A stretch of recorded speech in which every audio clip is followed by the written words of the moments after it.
Hi, it's Sue. Thanks for joining me for today's Bible reading for April 6th, and I'm reading 2 Samuel 4 through 7. Feel free to share your insights in the comments or even email if you'd like. Chapter 4, verse 1. When Saul's son heard that Abner was dead in Hebron, his hands became feeble, and all the Israelites were troubled.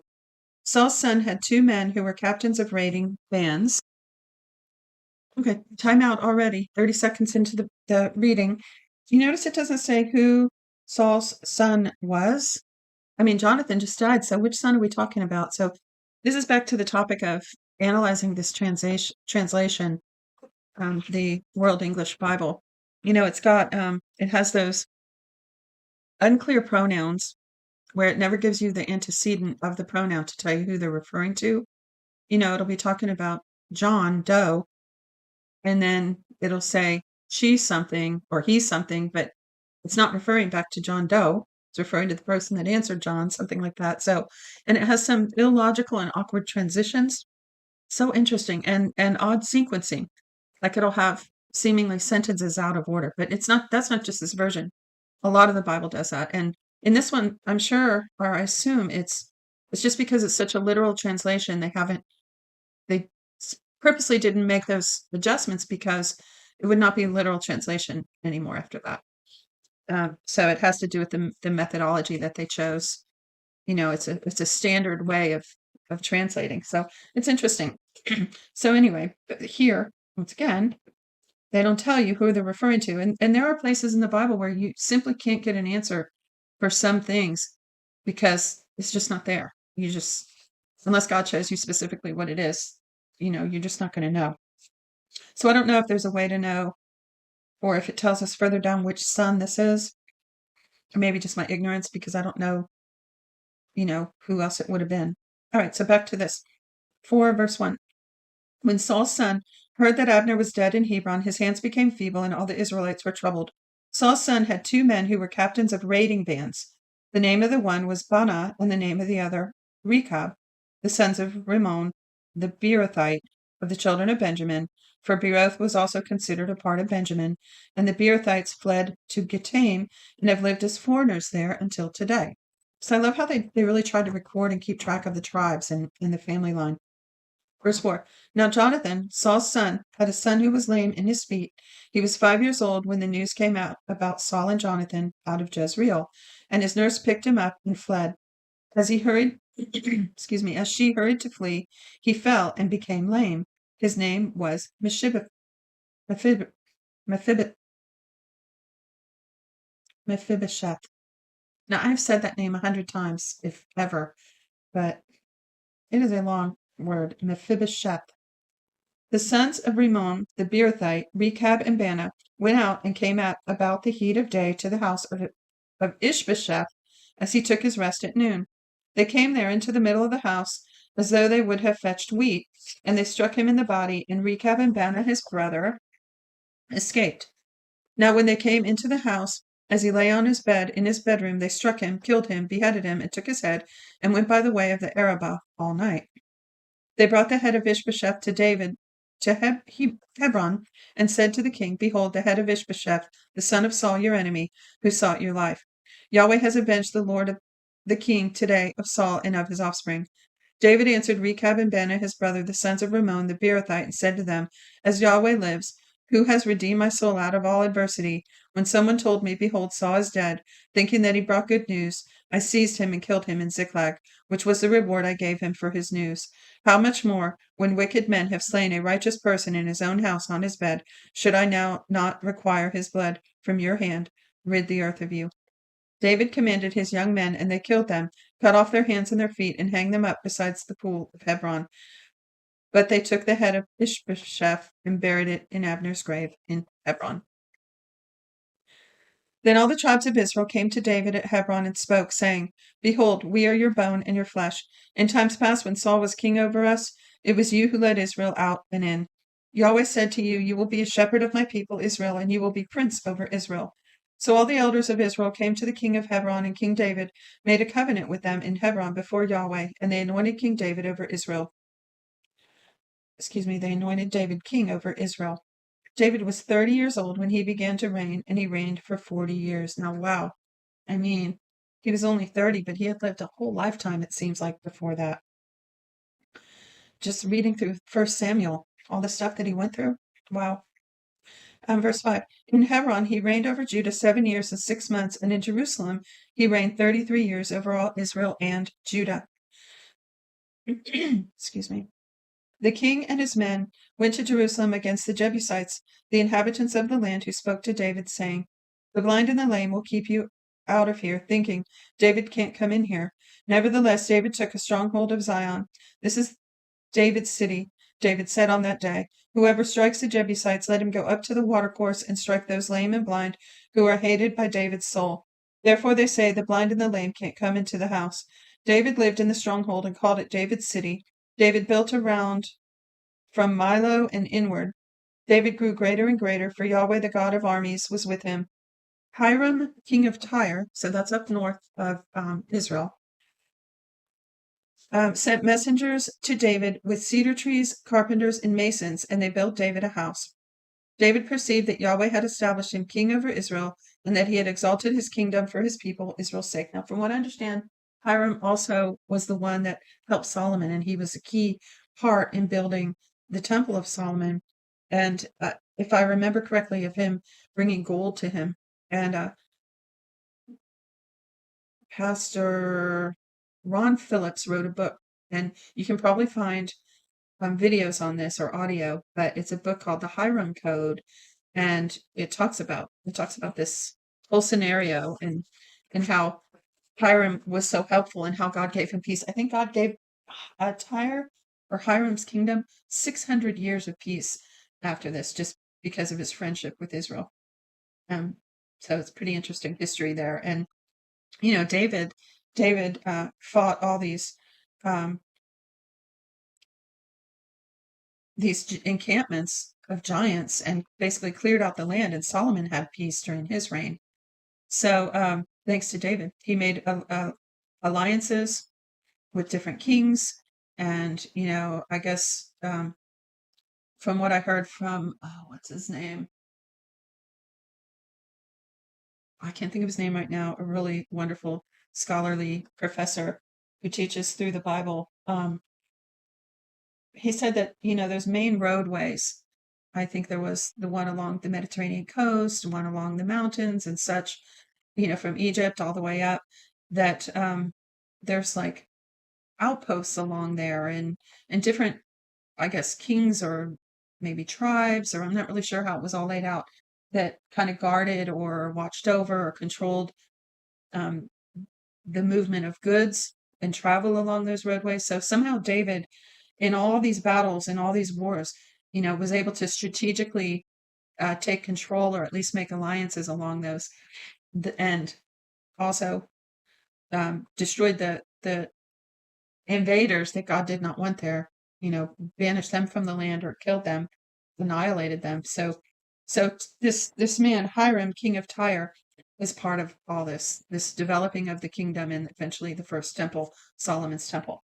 So look for Pastor Ron Phillips, the Hiram Code. See if you can at least get like a video on it and hear about it. It's pretty interesting. So it says, verse 11, Hiram, king of Tyre, sent messages to David with cedar trees, carpenters, and masons, and they built David a house. David perceived that Yahweh had established him king over Israel, and that he had exalted his kingdom for his people Israel's sake. David took more concubines and wives for himself out of Jerusalem after he had come from Hebron, and more sons and daughters were born to David. These are the names of those who were born to him in Jerusalem: Shammua, Shobab, Nathan, Solomon, Ibhar, Elishua, Nepheg, Japhia, Eliasham, Elida, Eliphelet. Now remember, he also already had Amnon and a couple others, I never remember their names, and Absalom that I talked about a minute ago. Okay, so then it says, when the Philistines heard that they had anointed David king over Israel. No, I talked about that yesterday, because I just recorded yesterday's a minute ago. But I talked about how there's a very interesting story about Amnon and Absalom. It's more of a saga that happened with those two that ended up like a domino effect, produced a devastation. in Israel and for David. Verse 17 now. When the Philistines heard that they had anointed David king over Israel, all the Philistines went up to seek David, but David heard about it and went down to the stronghold. Now the Philistines had come and spread themselves in the valley of Rephaim. David inquired of Yahweh, saying, Shall I go up against the Philistines? Will you deliver them into my hand? Yahweh said to David, Go up, for I will certainly deliver the Philistines into your hand. David came to Baal Perazim, and David struck them there. Then he said, Yahweh has broken my enemies before me, like the breach of waters. Let's break through. Therefore he called the name of that place Baal Perazim. They left their images there, and David and his men took them away. The Philistines came up yet again and spread themselves in the valley of Rephaim. When David inquired of Yahweh and said, Yahweh said, You shall not go up. Circle around, excuse me, y'all. Circle around behind them and attack them in front of the mulberry trees. When you hear the sound of marching in the tops of the mulberry trees, then stir yourself up. For then Yahweh has gone out before you to strike the army of the Philistines. David did so, as Yahweh commanded him, and struck the Philistines all the way from Geba to Gezer. Chapter 6. David again gathered together all the chosen men of Israel, 30,000. David arose and went with the people who were with him from Baal Judah to bring up from there God's ark, which is called by the name, even the name of Yahweh of armies, who sits above the cherubim. Okay, there's a little view into the place where God dwells, right? Because the ark on the earth is simply a representation of the one where God dwells. So it says, even the name of Yahweh of armies, who sits above the cherubim. And I believe that means, see, the cherubim were on the ark, so it's God's presence over this ark of the covenant. So it says they set God's ark on a new cart and brought it out of Abinadab's house that was on the hill, and Uzzah and Ahio, the sons of Abinadab, drove the new cart. They brought it out of Abinadab's house, which was in the hill, with God's ark, and Ahio went before the ark.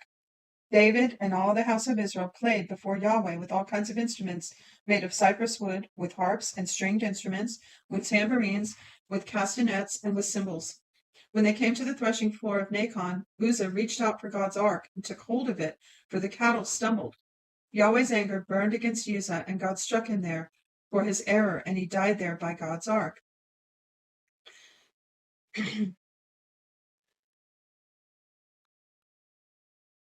So I always wonder about this. Was it God's anger, or was it the fact that this is God's radiating glory? Like, I'm a nuclear power worker, so I can't resist thinking this way. There's this radiation that comes off of, there's God's radiating glory, right? And see, in nuclear power, we shield, depending on what kind of particles and photons they are, depends on what kind of shielding you use.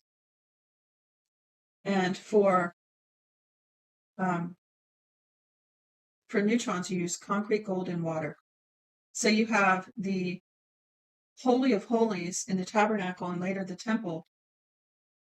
Everything's covered with gold. And then there's a big, thick veil covering the entrance. So I'm always thinking that must be shielding from this radiating glory, which of course is a different kind of radiation than nuclear radiation or alpha beta. It's different, alpha beta gamma. But I see the correlation. I know I'm stumbling through this explanation. So when I come back to this ark that somehow the presence was you're going to see in a minute, they put it in somebody's house and his house prospered. I mean, the glory seems to be a double-edged sword, so to speak, because, back on the subject of radiation, if you get too close to any kind of radiation, it's going to affect you. You have the radiation of the sun, you have radiation coming off of rocks, the radon. So you have this type of radiation in the ark, and God had given them poles to carry it with. So like in nuclear power, we have this thing called time, distance, and shielding.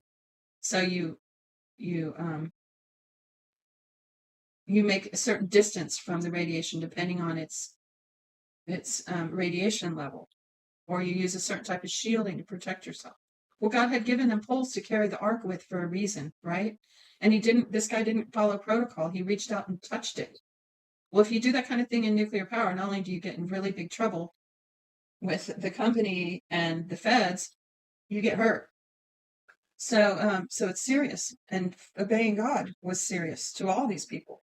And so he recklessly reached out, touched the cart, and it says God's anger struck him. But when I hear that, I think to myself, well, he got too close to the radiation. You see what I'm getting at? That was kind of a long explanation to draw that out, and really, in some ways, too simple, too simplistic.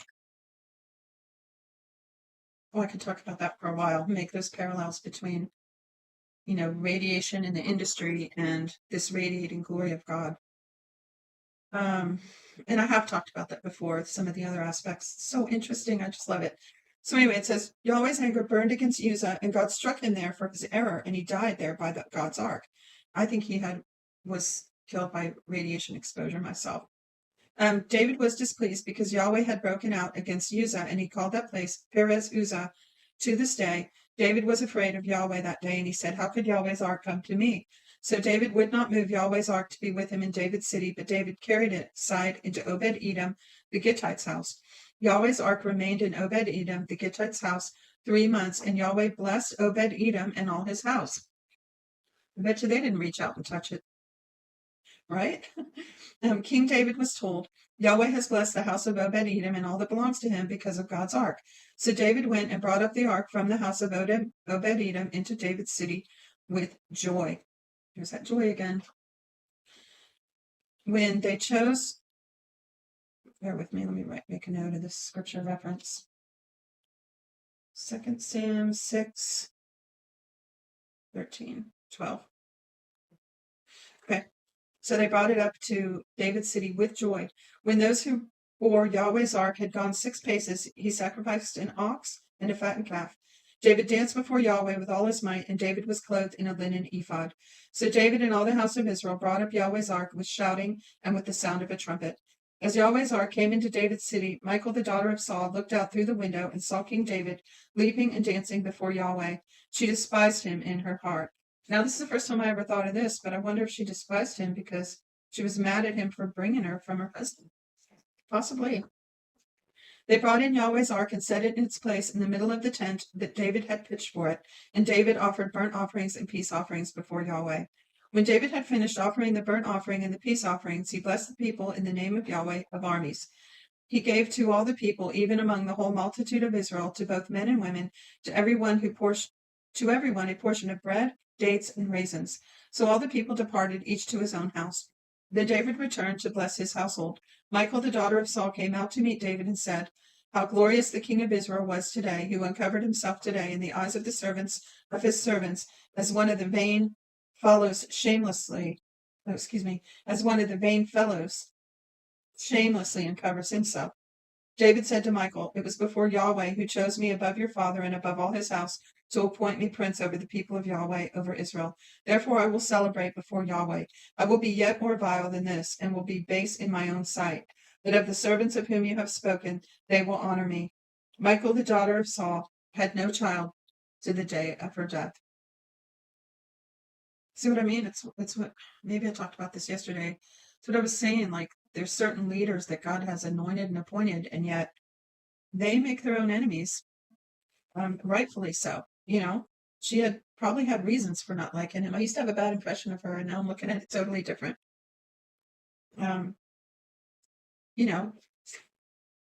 Her father, her brother, they're all gone, and David took their place. So can't really blame the girl. All right, last chapter. When the king lived in his house and Yahweh had given him rest from all the enemies all around, the king said to Nathan the prophet, see now, I dwell in the house of cedar, but God's ark dwells within curtains. Nathan said to the king, go, do all that's in your heart, for Yahweh is with you. That same night, Yahweh's word came to Nathan, saying, go and tell my servant David, Yahweh says, should you build me a house for me? See what I mean? This translation. Should you build me a house for me to dwell in? For I have not lived in a house since the day I brought the children of Israel out of Egypt, even to this day, but have moved around in a tent and in a tabernacle. In all the places in which I have walked with all the children of Israel, did I say a word to any of the tribes of Israel, whom I commanded to be a shepherd of my people Israel, saying, why have you not built me a house of cedar?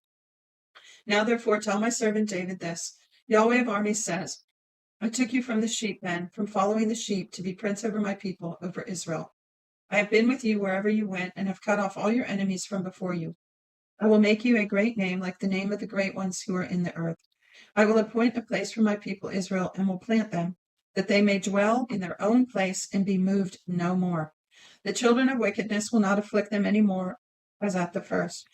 And as from the day that I commanded judges to be over my people Israel, I will cause you to rest from all your enemies. Moreover, Yahweh tells you that Yahweh will make you a house. When your days are fulfilled and you sleep with your fathers, I will set up your offspring after you, who will proceed out of your body, and I will establish his kingdom.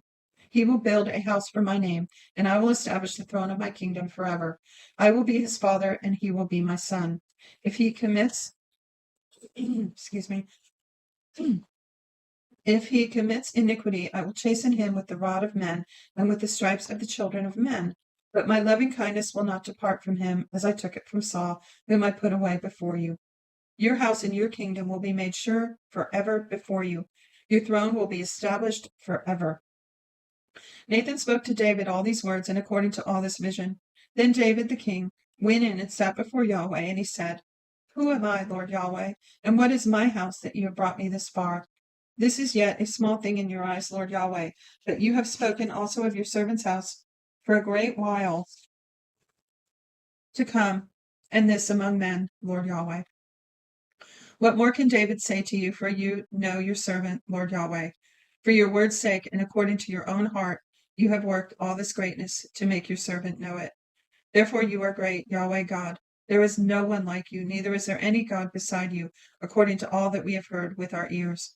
What one nation in the earth is like your people, even like Israel, whom God went to redeem to himself for a people, and to make himself a name, and to do great things for you, and awesome things for your land, before your people, whom God redeemed to yourself out of Egypt, from the nations and from their gods.